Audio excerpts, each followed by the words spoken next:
As the artistic director, I'm responsible for the overall vision of the festival and the entire program, but specifically I do also select films from certain territories. I select the films from the UK, France, Belgium, Germany, South Asia, so that includes India, Pakistan, Bangladesh, Sri Lanka, etc.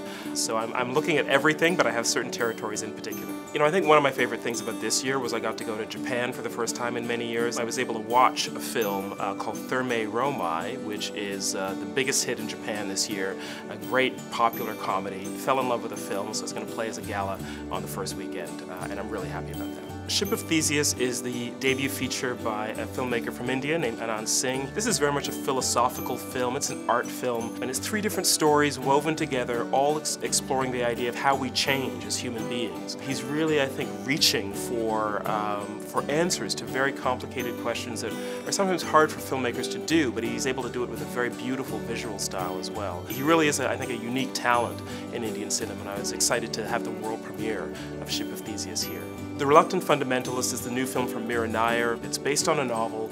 It's the story of a young, ambitious man who is from Pakistan originally, but he's working in New York. He's very successful, very popular, and then 9/11 happens and everything changes for him. Suddenly he's seen by his colleagues at work as a threat, as someone who is an outsider, and that forces him to go back to Pakistan, and then he becomes radicalized. It's suspenseful, it feels relevant to what's happening right now. One of my favorite films, and I'm really pleased to have it here in its North American premiere.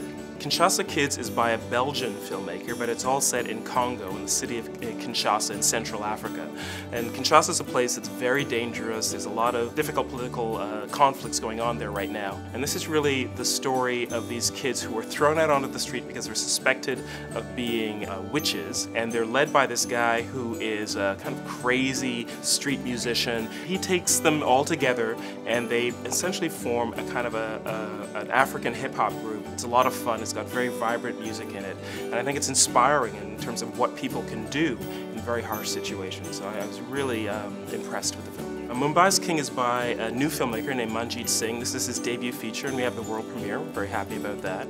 And it's a story of a young boy and his friends and his family living in the largest slum in all of Asia, a place called Dharavi. It's just a lovely observational portrait of what life is like in this place. I think you'll get a brand new and very fresh perspective from this movie.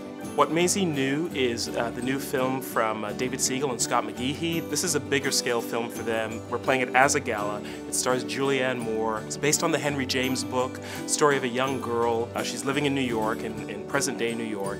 Her mother is a crazy rock and roll chick, and her father is a kind of reckless, perhaps irresponsible father. And these two parents are splitting up. Each of them are hooking up with somebody else, and in the end, those two new people become Maisie's parents in a way, her surrogate parents.